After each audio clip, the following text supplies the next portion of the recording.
2-3 more to go. You know, this anime year started strong, but gradually kinda turned into a wet fart. Not that I'm surprised, it's generally how things are in anime, but still, when you have to watch new stuff every week, it gets really tiresome. Restaurant to Another World is a 12-episode anime series in the oh-so-favorite Japanese genre of food porn about a typical restaurant that every Saturday turns into a restaurant for various people living in the fantasy world of who cares, and judging by the way they pay for meals and overall clientele, this is probably the majority of this restaurant's income. Now is the part where I have to tell you about the main characters, but truth to be told, there are none. There's the unnamed chef who runs the joint, 2 of his maids, one of which is practically what constitutes for a god in this world, and a bunch of regular patrons, each having more or less equal screening time and lines of dialogue. At this point, I would say that the restaurant itself has the more rights to be called the main character than any of the people occupying it. Anyway, the entire point of the anime is people from another world, usually of privileged origin, act like culinary snobs and in vivid details describe how various food tastes. That's all.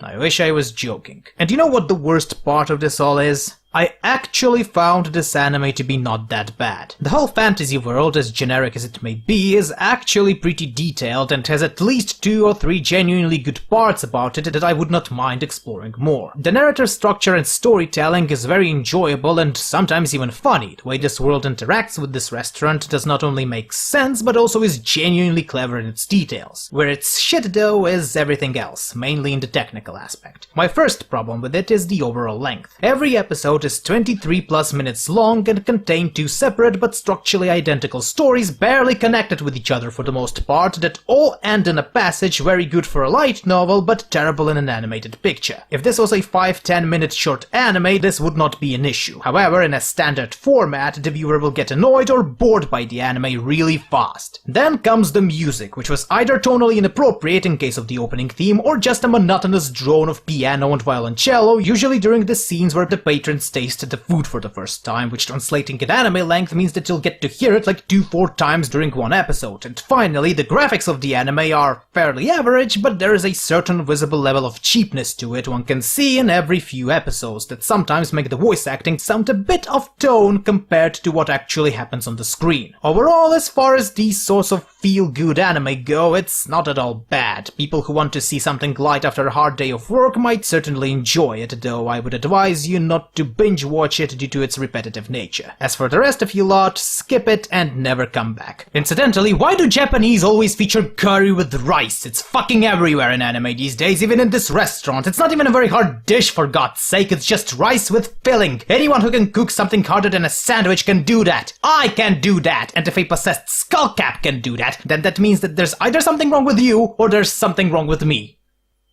All things considered, probably both.